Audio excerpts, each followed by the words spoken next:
Corona तक, जब तक कोरोना है दिल्ली में, तब तक दिल्ली के अस्पताल केवल दिल्ली वालों के लिए रिजर्व होने चाहिए।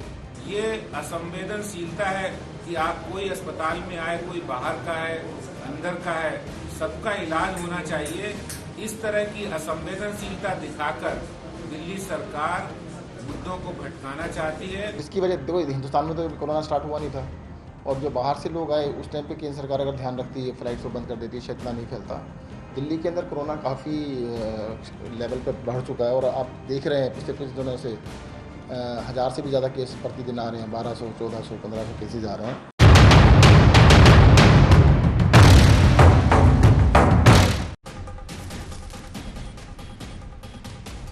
नमस्कार, आप देख रहे हैं हल्ला बोल। आपके साथ मैं हूं अंजना ओम कश्यप। हम बात करेंगे तेरी दिल्ली मेरी दिल्ली, तेरा अस्पताल मेरा अस्पताल की, लेकिन उससे पहले बड़ी खबर।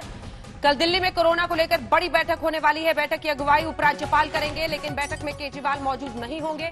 दरअसल केजरीवाल की तबीयत ठीक नहीं है, उन्हें बुखार है, गले में खराश है। कल सुबह उनका कोरोना टेस्ट होना है। कल की बैठक में अरविंद केजरीवाल की जगह मनीष सिसोदिया हिस्सा लेंगे। माना जा रहा है कि दिल्ली की परिस्थितियों के मद्देनजर ये बड़ी बैठक होने वाली है। ऐसे में मुख्यमंत्री की तबीयत खराब होने के बाद उनकी जगह मनीष सिसोदिया दिल्ली सरकार की तरफ से डेप्यूटी सीएम इस बैठक में शामिल होंगे। पर अब बात करते हैं कोरोना की बढ़ती रफ्तार के बीच दिल्ली में अस्पतालों पर हो रही सियासी वार पर। केजरीवाल ने ऐलान कर दिया है कि अब दिल्ली सरकार के अस्पताल में सिर्फ दिल्ली वालों का इलाज होगा। दलील यह है कि बाहर वाले आएंगे तो यहां बेड की कमी हो जाएगी। आज हम जानने की कोशिश करेंगे कि क्या वाकई बेड की कमी हो जाएगी या फिर ये मिसमैनेजमेंट को छिपाने के लिए सियासी दांव है। ये रिपोर्ट, फिर चर्चा की शुरुआत। कि कोरोना तक, जब तक कोरोना है दिल्ली में, तब तक दिल्ली के अस्पताल केवल दिल्ली वालों के लिए रिजर्व होने चाहिए। अगर आप दिल्ली में नहीं रहते तो अब दिल्ली के अस्पतालों में इलाज नहीं करा सकते, और अगर आप दिल्ली में रहते हैं तो यहाँ के अस्पतालों में इलाज कराने के लिए आपको साबित करना होगा कि आप दिल्ली वाले हैं। नहीं साबित कर पाए तो आपको अस्पताल से लौटना होगा। लेकिन इस वक्त दिल्ली खुद बहुत बड़ी समस्या में है। दिल्ली में कोरोना के केस बहुत तेजी से बढ़ रहे हैं, और उसके इंतजाम करने के लिए दिल्ली सरकार, आपकी सरकार, बेड्स का इंतजाम कर रही है। चारों तरफ अस्पतालों में बेड्स का इंतजाम कर रही है। ऐसी स्थिति में अगर हमने दिल्ली के अस्पताल पूरे देश के लोगों के लिए खोल दिए तो दिल्ली के लोगों को जब कोरोना होगा तो वो कहां जाएंगे। और जिस तरह से उन्होंने असंवेदनशीलता जाहिर की है, ये असंवेदनशीलता है कि आप कोई अस्पताल में आए, कोई बाहर का है, अंदर का है, सबका इलाज होना चाहिए। इस तरह की असंवेदनशीलता दिखाकर दिल्ली सरकार मुद्दों को भटकाना चाहती है। दिल्ली के मुख्यमंत्री अपने इस फैसले की वजह पहले ही बता चुके हैं। कहते हैं दूसरे राज्यों के लोगों की वजह से कहीं दिल्ली के लोगों को मुश्किलों का सामना न करना पड़े। इनमें कुछ चंद अस्पताल दिल्ली के इतने पावरफुल हो गए हैं, सभी पार्टियों के अंदर उनका पहुंच है, ऊपर तक पहुंच है। अंदर प्राइवेट में धमकी दी है उन्होंने कि हम नहीं कोरोना के मरीज लेंगे, जो करना है कर लो। मैं उनको कहना चाहता हूं, कोरोना के मरीज तो लेने पड़ेंगे तुमको। ये हकीकत है कि देश की राजधानी में कोरोना मरीजों की रफ्तार लगातार बढ़ रही है। मौत का आंकड़ा भी बढ़ रहा है, लेकिन रिकवरी भी हो रही है। दिल्ली के स्वास्थ्य मंत्री के दिए आंकड़ों पर नजर डालिए।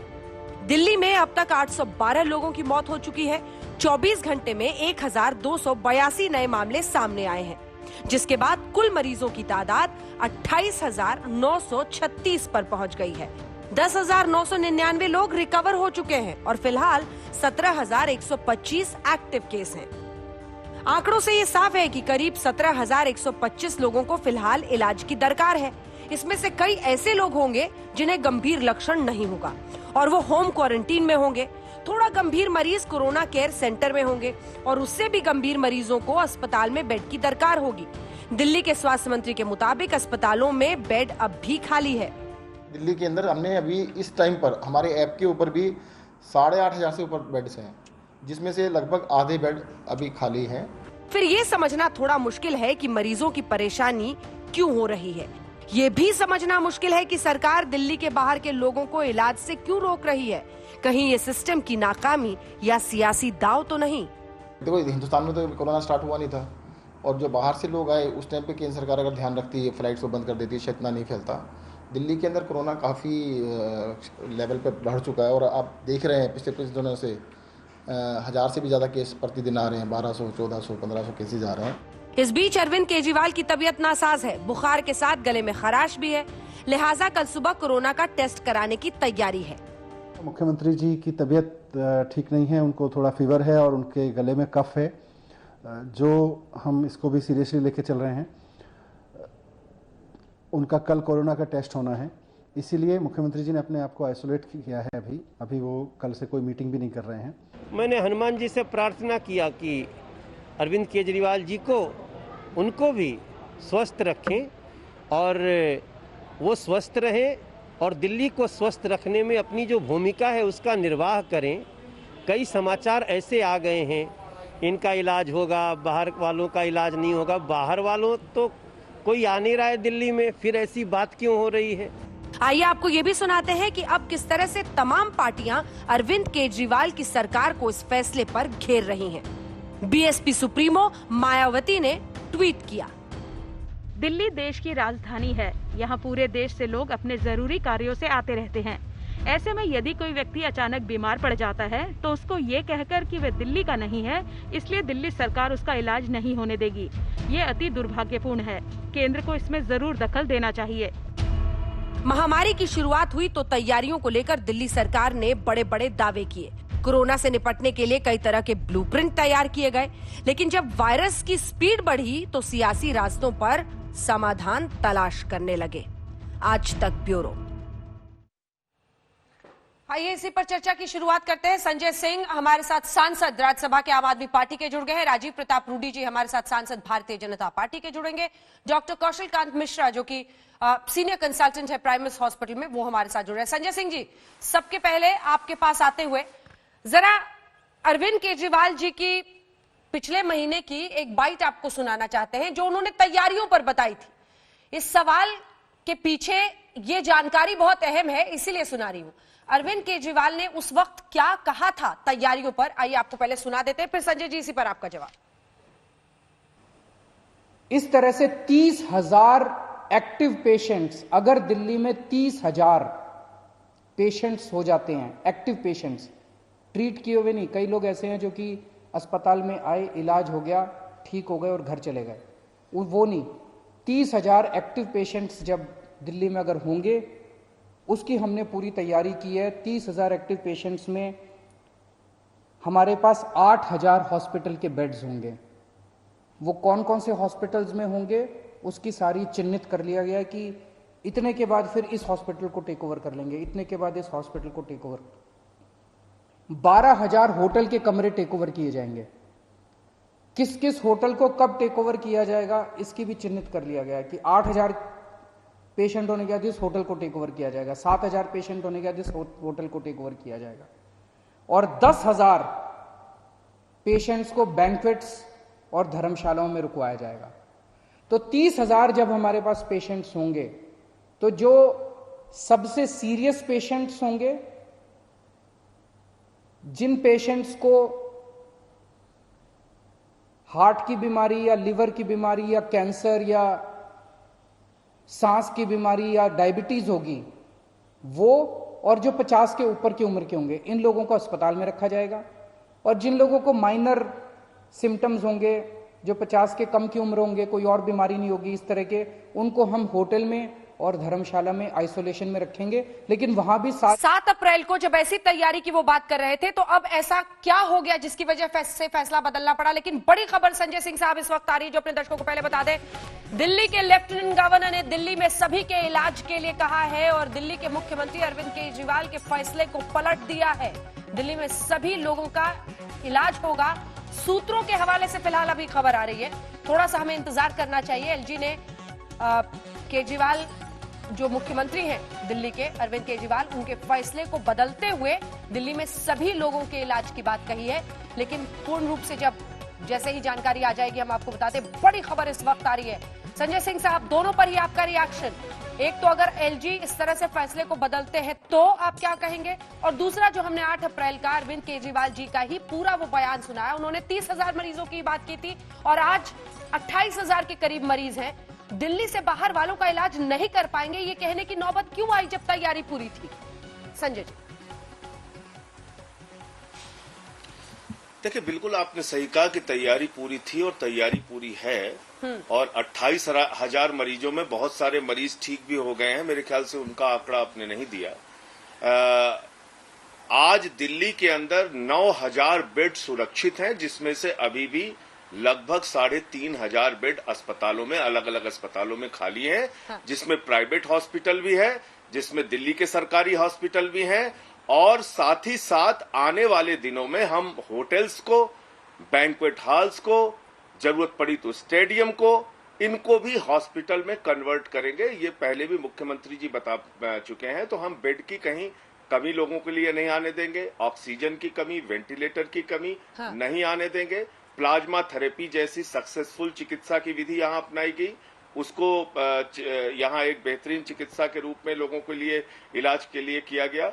इसके साथ साथ दिल्ली के अंदर जितने भी आज की तारीख में प्राइवेट हॉस्पिटल के द्वारा बेड की ब्लैक मार्केटिंग की जा रही है और लोगों को मना किया जा रहा है, एडमिशन नहीं किया जा रहा है, उन पे कार्रवाई भी हमारी सरकार कर रही है। एक प्राइवेट हॉस्पिटल के खिलाफ एफआईआर भी हुई, और इसको आपदा प्रबंधन की दृष्टि से देखना चाहिए।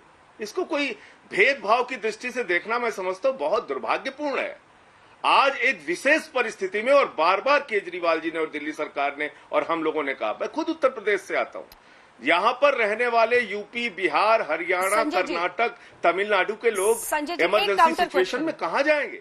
उनको अगर जरूरत पड़ेगी बेड की तो वो कहाँ जाएंगे? संजय जी, एक काउंटर क्वेश्चन है। 8 अप्रैल को जो अरविंद केजरीवाल जी ने कहा था वो हमने आपको सुना दिया। ये लॉकडाउन का पूरा पीरियड हम इस्तेमाल कर रहे हैं तैयारियां पूरी करने के लिए, ये आप बताते रहे। अगर आपकी बात पर विश्वास करें जो आप पहले कह रहे थे, तो फिर ये नौबत क्यों आई, ये समझना चाह रहे हैं। क्या हुआ? क्या आसपास के राज्यों से यहाँ पर बहुत ज्यादा लोग आने लगे? कुछ आपको कुछ दलील तो देनी होगी ना सर, इतने बड़े फैसले के पीछे। मुझे नहीं लगता कि विश्व में कहीं पर ऐसा एग्जाम्पल होगा जब कोई राज्य ये बोले, एक सेकंड सर, सवाल पूरा होने दीजिए, जब कोई राज्य ये बोले कि हम सिर्फ अपने ही राज्यों के मरीजों का, एक ऑर्डर के साथ कि सिर्फ हम अपने ही राज्य के मरीजों का इलाज करेंगे। बहुत बड़ा फैसला है ये, इसके पीछे की वजह बताइए। जब तैयारी पूरी है, आप अभी भी कह रहे हैं 4,500 बेड्स खाली है, फिर क्यों ऐसा कर रहे हैं? विश्व में एक उदाहरण आप बता दीजिए, विश्व में एक उदाहरण बता दीजिए।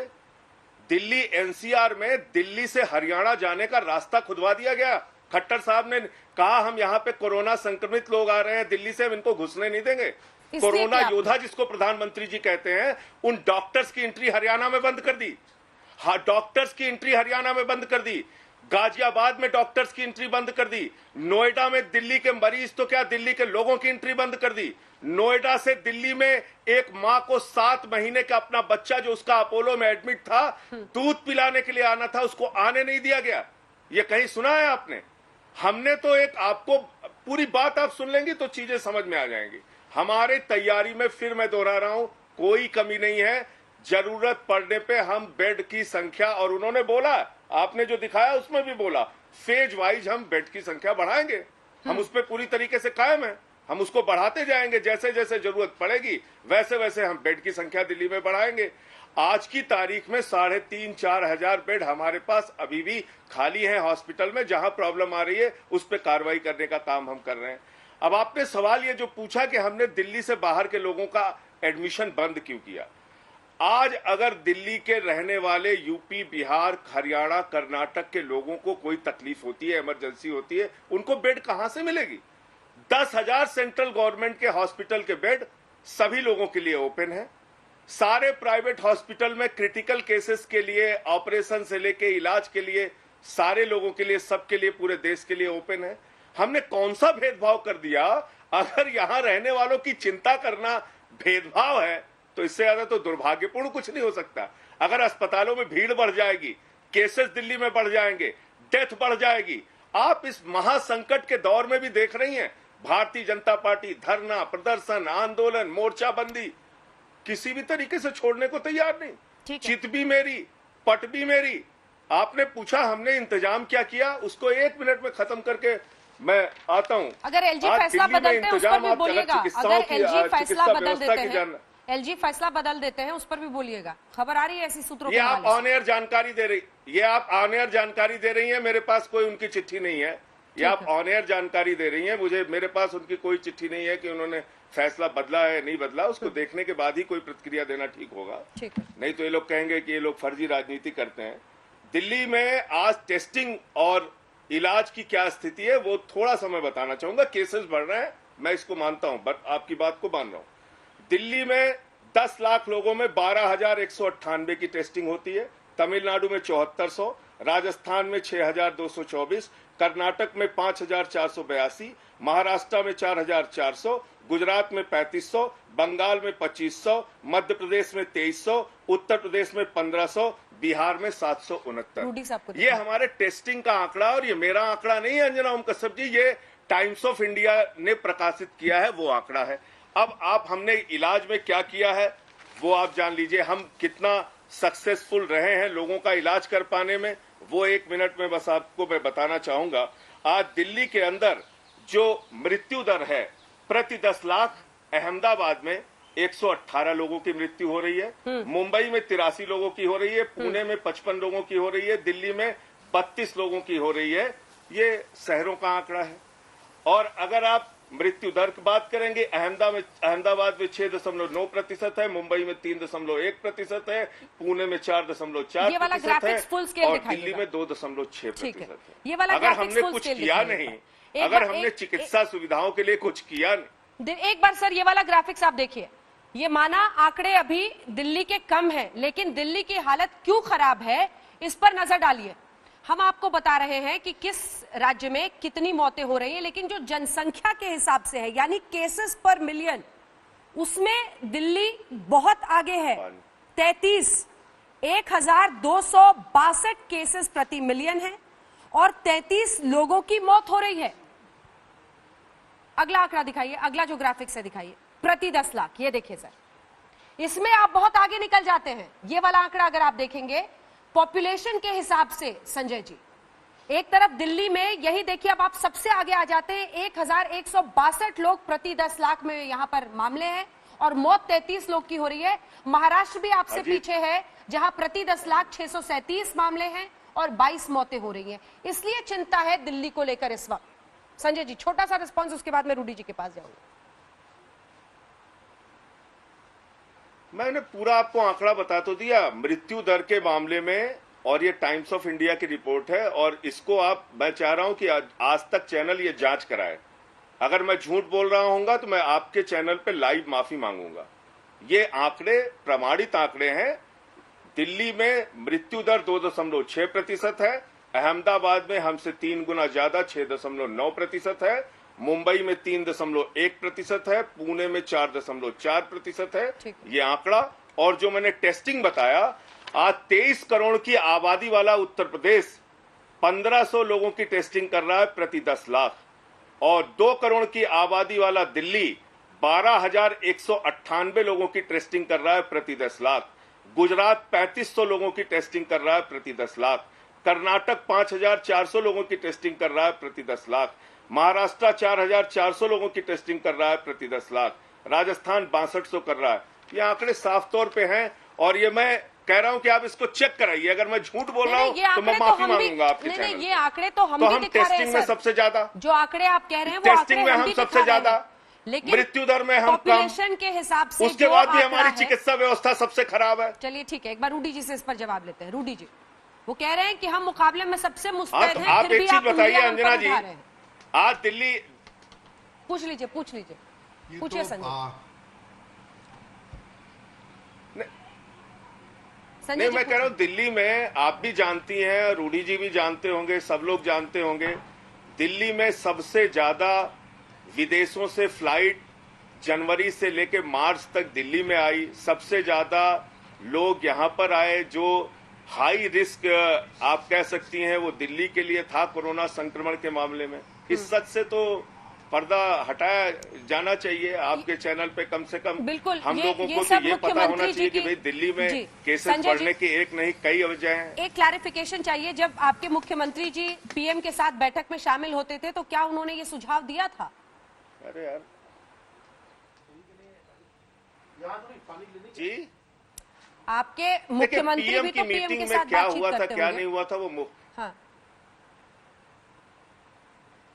देखिए अभी आप 8 अप्रैल का बयान दिखा रही हैं, अब अगर मैं 22 मार्च के बयान का जिक्र करने लगूंगा, प्रधानमंत्री जी ने और भारतीय जनता पार्टी ने दावा किया था 21 दिन के लॉकडाउन के बाद केसेस खत्म हो जाएंगे। ठीक है, रूडी जी जवाब दीजिए। अब उसकी बातें कहाँ, अब रूडी जी जवाब दीजिए। ये समय है सबको साथ मिलकर लड़ने का, अंतर्राष्ट्रीय विमानों को रोकने में देरी की, लड़ने का। अगर दावों पे ठीक है, इस पर अब आम आदमी पार्टी आपको कटघरे में खड़ा कर रही है। इसकी वजह से दिल्ली, मुंबई जैसे शहरों में, महानगर जहां सबसे ज्यादा फ्लाइट्स आई, वहां पर सबसे ज्यादा मामले बढ़े और ये कह रहे हैं कि मुकाबले में ये मुस्तैद हैं, आप इन अस्पताल के जरिए ये दिल्ली वालों की चिंता कर रहे हैं। रूडी जी। एनार्किस्ट वाला, देखिए अंजना जी, मैं इनकी बात बड़ा ध्यान से सुन रहा था और मुझे लगता है कि अच्छा खासा इन्होंने हर विषय पर अपना बयान दिया है। मेरा मूल सवाल ये है कि भारत में संविधान नाम की कोई चीज़ है, और अगर हम सब लोगों को संविधान में भरोसा है तो उसके 2 धारा हैं। धारा 14 है जिसमें कहा जाता है कि हमें इक्वालिटी बिफोर लॉ है। धारा 21 है जो हमारे सबके जीवन को, और वो है right to life, and that means that you can not be deprived from liberty, personal liberty to life और प्रोटेक्शन टू हेल्थ। इस पर भी मैं ज़्यादा टिप्पणी नहीं करना चाहूँगा। दिल्ली में और देश में चारों तरफ, ऐसा नहीं कि कोविड सिर्फ दिल्ली में है, हर राज्य सरकारें जूझ रही हैं, हर सरकारें प्रयास कर रही हैं। दिल्ली का एक विशेष परिस्थिति है और उस विशेष परिस्थिति में दिल्ली की सरकार, जो भारत की सरकार भी यहीं बैठती है, जो पूरे भारत में काम करती है, और भारत की सरकार चलाने वाले भी दिल्ली में बैठते हैं। और यहाँ इन्होंने एक निर्णय लिया है कि हम दिल्ली वालों को ही यहाँ उपचार कराएंगे, क्योंकि हमारे पास ये कमी है, हम ये कोशिश कर रहे हैं, हम बाकी राज्यों से बेहतर कर रहे हैं, लेकिन हमारा ये निर्णय है। मेरा सवाल यहाँ उठ के आता है, और ये सवाल इसलिए उठ के आता है कि मान लीजिए आज दिल्ली में भूकंप हो जाए तो केंद्र सरकार ये कहेगी कि पहले जरा मुझे ये दिखाइए कि दिल्ली वासी कौन है, पहले मैं उसके घर से निकालूंगा, फिर उसके बाद या बाहर वाले लोग जो रहते हैं दिल्ली में, पहले मैं उनको निकालूंगा और उसके बाद जो है फिर मैं दिल्ली वालों को निकालूंगा। मैं नहीं समझता हूं कि इस आपदा की स्थिति में, जहां कोई भी व्यक्ति आज उसे खुद ही नहीं पता है कि उसे किस अस्पताल में पहुंचना पड़ेगा, किस अवस्था में पहुंचना पड़ेगा, वहां इस प्रकार का निर्णय सुनाना, देश के भीतर नागरिकों में भी विच्छेद करना कि हम फलाने का ध्यान देंगे और फलाने का नहीं ध्यान देंगे, मुझे नहीं लगता कि संविधान बनाने वाले लोगों ने कभी इस प्रकार की कल्पना की थी जो आज हम भारत में देख रहे हैं। मुझे याद है कि ये शब्द कहना बड़ा कठोर होगा, लेकिन आज मैं कहना चाहूंगा, और मैं इसलिए नहीं कहना चाहूंगा कि मैं कह रहा हूं, शायद इस पूरे परिस्थिति में भी कुछ लोगों को बड़ी राजनीति दिखती है, और ऐसे ही समय में कहा जाता है कि कुछ लोग ऐसे परिस्थितियों में एनार्की पैदा करना चाहते हैं। वो अपने आप को इतिहास के पन्ने में एनार्किस्ट के रूप में दिखना चाहते हैं ताकि इतिहास उनका गवाह बना रहे। और मैं ये नहीं कह रहा हूं, मैं 20 जनवरी 2014 की उस घटना को कह रहा हूं जब दिल्ली के मुख्यमंत्री ने अपने जुबान से, किसकी जुबान से, अपने जुबान में कहा था कि yes I am an anarchist, और उन्होंने खुद एक प्रोटेस्टर के रूप में दिल्ली में धरना दिया था और कहा था कि इसकी जांच हो। जिस राजनेता की मानसिकता एनार्किस्ट, और वो स्वयं, मैंने नहीं कहा, उन्होंने खुद कहा कि मैं एनार्किस्ट हूं, आज वो प्रत्यक्ष रूप से एनार्किस्ट के रूप में भारत में एक मुख्यमंत्री के रूप में प्रत्यक्ष रूप से कार्य। बाकी राज्यों में, बिहार में अगर कोई दिल्ली का व्यक्ति गया हो या पंजाब का गया हो और बिहार के मुख्यमंत्री माननीय नीतीश कुमार, कभी आप कल्पना कर सकते हैं कि ये कहेंगे कि भाई पंजाब के लोगों का मैं उपचार नहीं करूंगा, तुम कहां से चले आए? ये कहते हैं कि उत्तर प्रदेश की सरकार ने और विद सरकार ने किसने क्या किया, बुलडोजर चला दिया, बुलडोजर से खुदवा दिया। अगर गलत है तो गलत को गलत कहा जाएगा, लेकिन उनके गलत, अगर वो गलत आप मानते हैं तो इससे आपको अधिकार नहीं बनता है कि गलत कर ले। मैं फिर इसमें एक चीज और जोड़ना चाहूंगा, ये नेता और उस व्यक्ति की मानसिकता प्रदर्शित करता है, क्योंकि बहुत दिन पुरानी बात नहीं है। इन्होंने कहा था, इनके मुख्यमंत्री ने कहा था कि ये बिहार वाले मुंह लटका करके, मेरे जैसे, हमारे जैसे बिहारियों का इन्होंने अपमान किया, 500 रुपए का टिकट कटा के चले आते हैं और 5 लाख का उपचार करा के ये 2 शब्द उन्होंने खुद को एनार्किस्ट कहा था। उन्होंने बिहार को अपमानित करते हुए यहाँ के रहने वाले और हमारे जो भी हो उनको कहा था कि 500 रुपए का टिकट कटा के बिहार से मुंह लटका के चले आते। कैसा अपमान किया था मेरे भाई बिहारियों का। और यही मानसिकता, एनार्किस्ट की मानसिकता जो, और मैं संविधान में सुप्रीम कोर्ट की रूलिंग है और वो रूलिंग के बारे में इसके बाद संजय जी, ये मुख्यमंत्री नहीं, आज अगर दिल्ली का संकट हो, बिहार में संकट हो, मध्य प्रदेश में हो, छत्तीसगढ़ में हो, पंजाब में हो, बिहार में हो, दिल्ली की सरकार कदम में कदम मिला करके चलेगी। हो सकता है हम पीछे छूट जाए, आप पीछे छूट जाए, हम साथ खड़े होंगे दिल्ली में, लेकिन ये आप अपनी पॉलिटिकल कूटनीति या राजनीति या आपका जो राजनीतिक अवस्था है, मानसिक अवस्था है, उसमें ये जो आप निर्णय कर रहे हैं ये संविधान के मूल स्पिरिट के खिलाफ है। ये राजनीतिक जो राजनीतिक चेतना है उसके खिलाफ है। आप जो कर रहे हैं ये एनार्किज्म है। आप प्राइवेट ऑफिस, अभी इस समय कोई झगड़ा करता है साहब, आप कार्रवाई कीजिए। आप निजी अस्पतालों से झगड़ा कर रहे हैं, उनको सबक सिखा रहे हैं, डॉक्टरों को सबक सिखाने की बात कर रहे हैं। आखिर आपको क्या हो गया है? आप क्या प्रमाणित करना चाहते हैं केजरीवाल साहब? क्या आज लोग पिस रहे हैं, लोग परेशान हैं, लोग कोविड के संकट से लड़ रहे हैं, घर घर में तबाही है, लोग परेशान हैं, और आप अपनी राजनीति से भरे नहीं आ रहे हैं। केंद्र की सरकार नहीं होगा तो सरकारी अस्पताल खोल देगी, अगर दिल्ली पर संकट आएगा तो आर्मी के हॉस्पिटल्स खुल जाएंगे, सब खुल जाएंगे। आप कौन सा पॉलिटिकल वाहवाही का? देश के प्रधानमंत्री से आपको सीखना चाहिए, आप सब लोग को सीखना चाहिए कि दिल कैसे बड़ा होता है। देखिए, दुर्भाग्य है, मुझे अफसोस हो रहा है कि ऐसे कड़े शब्दों का उपयोग मैं आपके नेता के खिलाफ कर रहा हूं, लेकिन मैंने एक शब्द नहीं बोला है। जो आपके नेता केजरीवाल साहब ने कहा है उसी बातों को दोहराते हुए उनकी मानसिकता को, उनकी प्रवृत्ति को देश के समक्ष और दिल्ली के समक्ष लाके रख रहा हूं। और एलजी साहब का निर्णय मैं पढ़ूंगा और मुझे लगता है कि संविधान के हित में एलजी का दायित्व है कि अगर उन्होंने ऐसा आदेश पारित किया है तो संविधान सबसे ऊपर है और उससे ऊपर भारत का कोई नागरिक नहीं है, चाहे श्री केजरीवाल हो या आपने। डॉक्टर कौशल कांत मिश्रा साहब, एक बार जल्दी से इनका भी जवाब हो जाए, फिर एक साथ संजय जी आपसे दोनों का जवाब दीजिएगा, क्योंकि डॉक्टर्स को एक साथ जवाब दीजिएगा। डॉक्टर्स में बहुत नाराजगी आई, जिसमें दिल्ली मेडिकल एसोसिएशन सब सामने आया। उन्होंने कहा कि इस तरह से डॉक्टरों के खिलाफ कार्रवाई करना गलत है। पर जो आम आदमी पार्टी की सरकार का कहना है वो ये है कि अगर डॉक्टर्स ऐसे वक्त पर, ऐसे संकट की घड़ी में नहीं साथ दें और छल करें, मना करें पेशेंट्स को लेने से, तो हम कार्रवाई करेंगे ही। डॉक्टर मिश्रा। अंजना जी, देखिए, अभी तक मैं सुन रहा था, कोरोना को देखा ना, वो फुटबॉल जैसा है और वो कोरोना का फुटबॉल बना दिया गया है इस पॉलिटिक्स ने। उसके चक्कर में हो क्या रहा है कि देश की जनता, स्पेशली दिल्ली की जनता, और एज ए डॉक्टर मैं बात करता हूं, डॉक्टर को ये कहा जा रहा है कि डॉक्टर, अभी न्यूज बताता हूं, डेड बॉडी का टेस्ट नहीं होगा, डेड बॉडी पे कोरोना का टेस्ट नहीं होगा। अगर डॉक्टर को लगता है कि कोई सस्पेक्टेड पेशेंट है जिसमें कोरोना हो सकता है, वो उसके हिसाब से टेस्ट नहीं करेगा।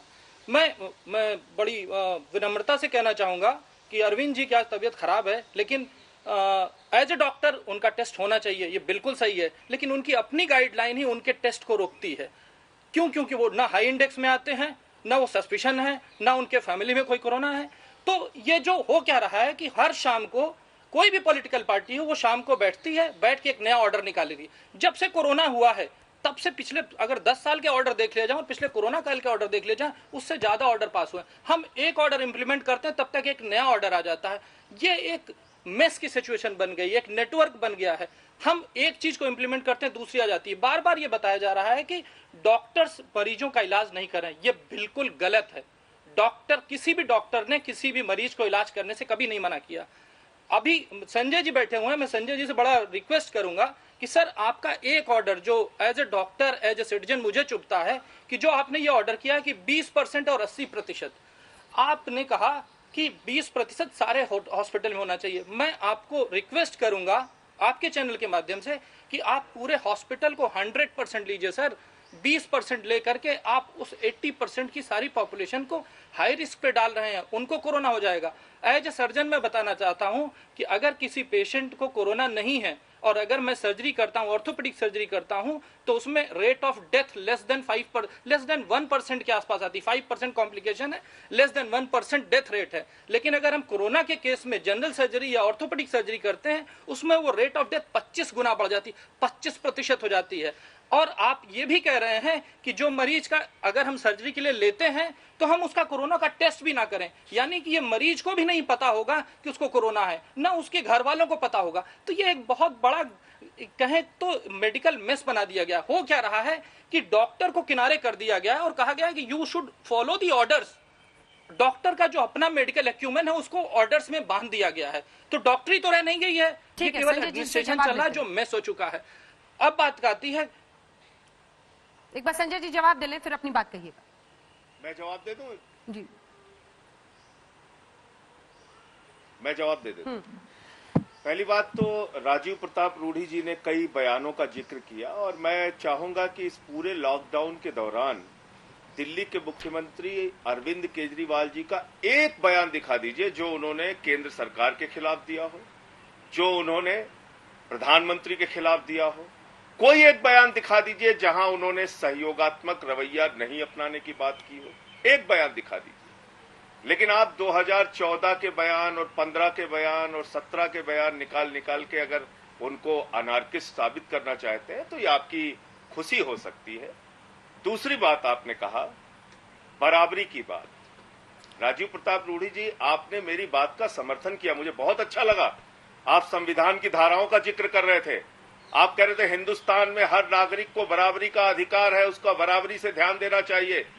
17,500 करोड़ मान्यवर आपकी सरकार ने बांटा आपदा प्रबंधन के नाम पर, आपदा प्रबंधन के नाम पे। और उस 17,500 करोड़ रुपए में जो राज्य आपदाओं में सबसे ज्यादा ग्रसित राज्यों में से एक है, उसको आप 17.5 रुपए नहीं देते।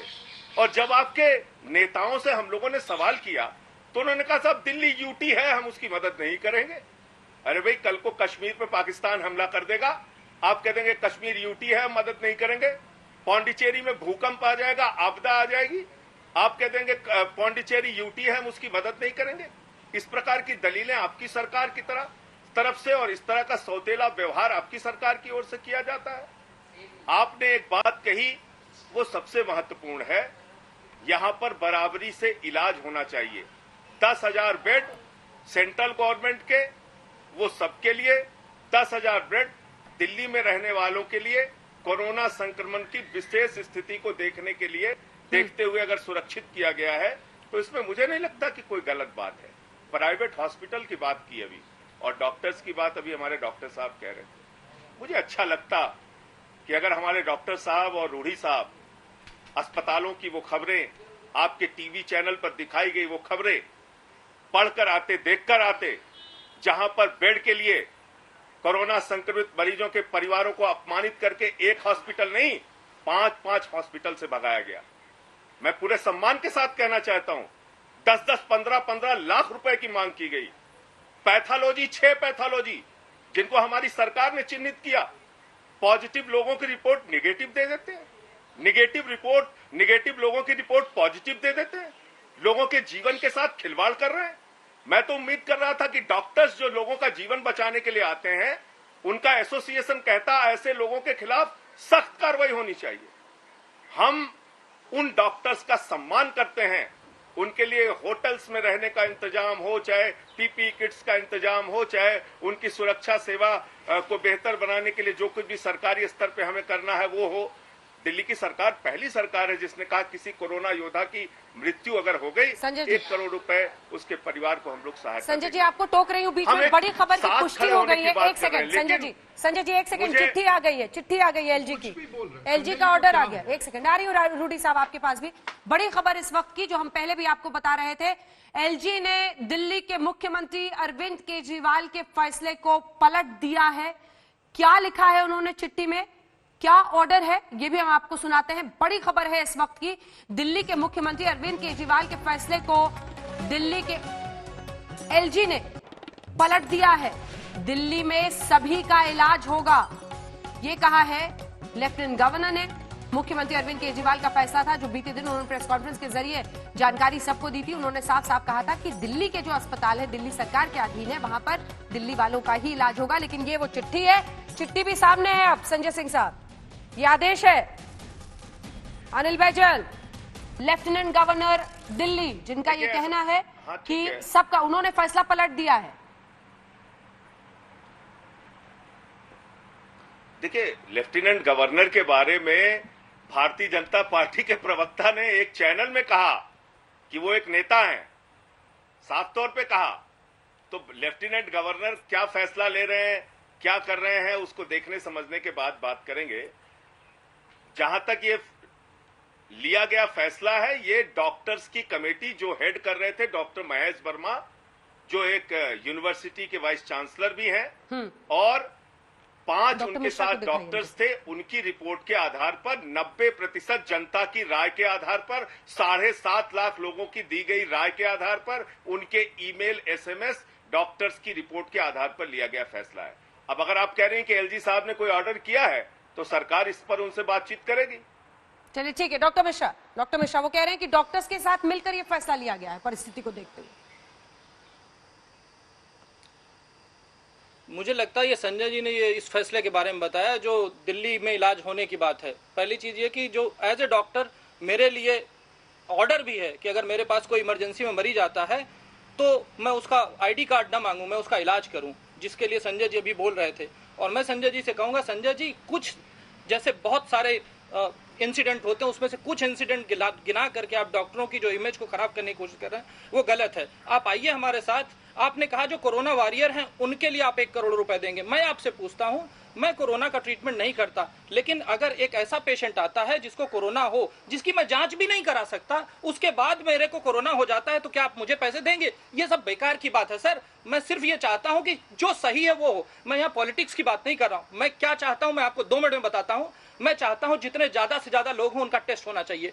टेस्ट का आखिरी जो एंड यूजर होता है, जैसे डॉक्टर ही डिसाइड करेगा कि आपकी गाइडलाइन के अलावा उसमें एक गाइडलाइन और इंसर्ट होनी चाहिए कि अगर डॉक्टर को लगता है उसका टेस्ट होना है तो टेस्ट होना चाहिए। सारे ऑपरेटिव पेशेंट जिनका प्री ऑपरेटिव चेकअप होना, उनका कोविड टेस्ट होना चाहिए। हाँ, अगर लाइफ सेविंग कंडीशन है उसमें आप कोरोना टेस्ट बाईपास करेंगे, 100% करेंगे।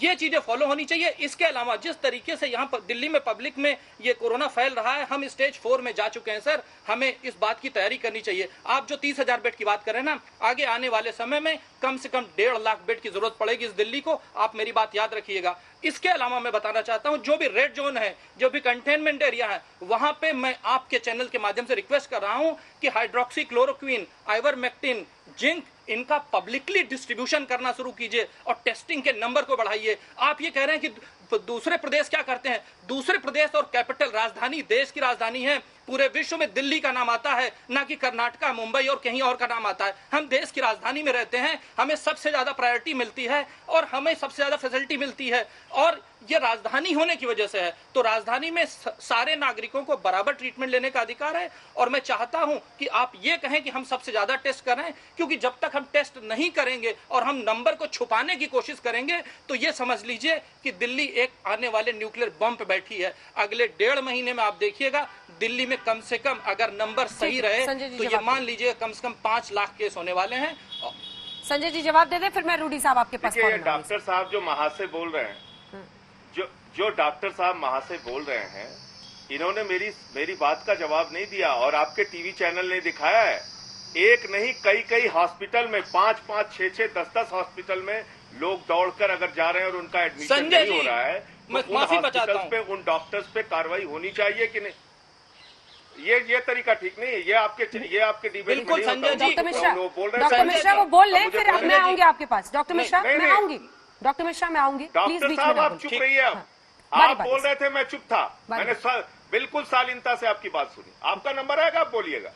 तो जो डॉक्टर्स लोगों को वो कह रहे हैं कि डॉक्टर, मैं भी मानता हूं डॉक्टर एक भगवान के रूप में होता है, लेकिन अगर वो भगवान के रूप में होते हुए मरीज को वापस भेज रहा है, इमरजेंसी केसेस में लोग जा रहे हैं, उनसे 10-10, 15-15 लाख रुपए की मांग कर रहा है, इसी गंगाराम हॉस्पिटल के आपके बहुत सारे रिपोर्टर्स, कई टीवी चैनल्स के रिपोर्टर ने फोन कर करके कहा, उनसे पैसे की मांग का ऑडियो वायरल हुआ है दिल्ली के अंदर।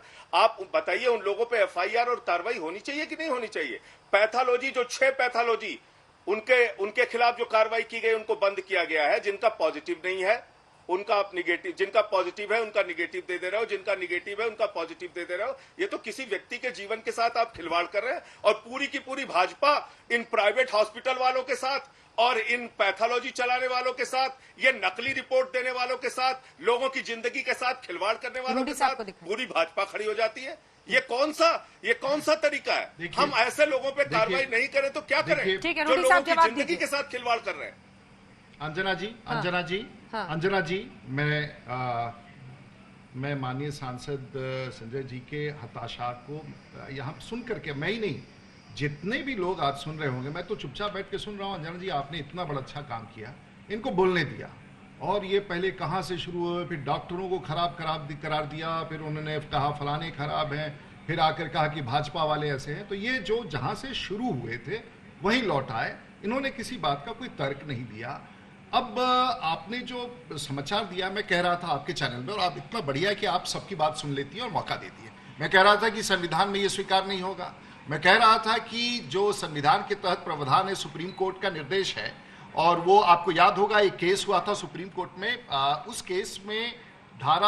केस में सुप्रीम कोर्ट ने स्पष्ट रूप से कह दिया था, आर्टिकल 21 के तहत state of Punjab versus Mohinder Singh के खिलाफ जो केस था, उसमें कहा कि प्रोटेक्ट करने का ये राइट है और कोई स्टेट इसको रिफ्यूज नहीं कर सकता है। एलजी ने जो आदेश दिया है उन्हीं सुप्रीम कोर्ट के रूलिंग के हिसाब से, और जो उनका अधिकार है एनडीएमए एक्ट के तहत से, और चेयरमैन है जो दिल्ली के, उसके अधिकार का उपयोग किया है। अब मेरे लिए क्या संकट है अंजना जी, कि जिस दिन से कोई केजरीवाल साहब कोई सामान्य व्यक्ति तो है नहीं, पहले भारत सरकार की नौकरी करते थे, फिर राजनीति में आए, फिर आंदोलन किया। मैं मानने के लिए तैयार नहीं हूं कि वो इन सब बातों को नहीं जानते थे। तो इसका मतलब स्पष्ट रूप से ये घोर कटु राजनीति कर रहे थे, अपनी उपस्थिति भारत के नक्शे पर एक एनार्किस्ट के रूप में अब दर्ज करने के लिए। आप हमारे मित्र संजय जी ने कहा कि पुराना, अरे भाई, किसी की मेरी मानसिकता अगर हो और मैं हिस्ट्री शीटर हूं, तो एक बार तो कहलाऊंगा ना कि मैं हिस्ट्री शीटर हूं, कि मैंने अपराध के बाद में मैं सुधर गया हूं। अगर मैं बोलता हूं कि मैं एनार्किस्ट हूं, अगर मैं बिहारियों को गाली देता हूं, कहता हूं कि ये बिहारी आकर के टिकट कटा कर, तो मेरा मानसिकता तो वहां से दिखेगा ना। तो ये मानसिकता है जिसकी मैं चर्चा कर रहा था, एनार्की। मैं तो कह नहीं रहा हूं एनार्किस्ट है, लेकिन मैं रेफरेंस लेके वहां तक पहुंच रहा हूं।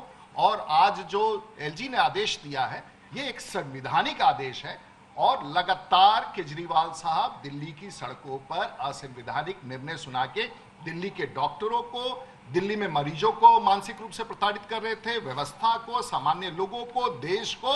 और देश में और भी 27-28 मुख्यमंत्री हैं। ऐसा तो आप दिल्ली के मुख्यमंत्री हैं, इसका मतलब आपका सबका जीवन आपके चुंगल में चला जाए। देश में ऐसा स्थिति कहीं नहीं है।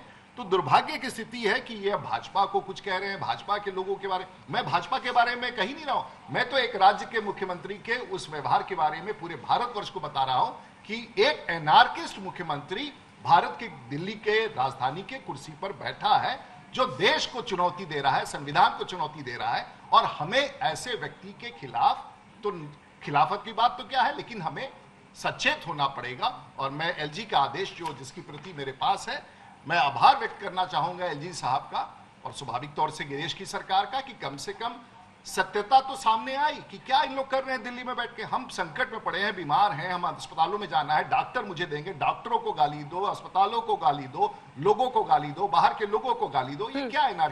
संजय जी, देश हमारा है, हम संविधान हमारा है। संजय जी, देखिए, पहली बात तो रोडी साहब ने मानसिकता की बात की। अगर मैं यहाँ टीवी चैनल पे बैठ के किसकी क्या मानसिकता है, कौन कब दंगे कराता है, किसकी कब हिस्ट्री सीट तैयार हुई थी, कौन कब तड़ी पार हुआ था, और कब कौन देश के संविधान के सर्वोच्च पद पे बैठा है, और कौन सरकार में मंत्री है, वो सब चर्चा करने लग जाऊंगा तो विषय एक दूसरी तरफ चला जाएगा। 2 बार इन्होंने आपके टीवी चैनल पे, और आपका राष्ट्रीय टीवी चैनल है अंजना जी, मैं चाहूंगा, इन्होंने कहा बिहारी मुंह बना के चले आते हैं, ऐसा अरविंद केजरीवाल ने बयान दिया 500 रुपए का टिकट कटा के। ये जिम्मेदार लोकसभा के सदस्य हैं, आपके चैनल पे बैठकर एक गलत जानकारी पूरे देश को दे रहे हैं। आप वो बयान अभी निकाल के दिखाइए। मैं खुलेआम कह रहा हूं, अगर उन्होंने ये ना कहा हो कि बहुत खुशी होती है यहां पर लोग इलाज कराने के लिए आते हैं, वो बयान आप दिखाइए अंजना जी।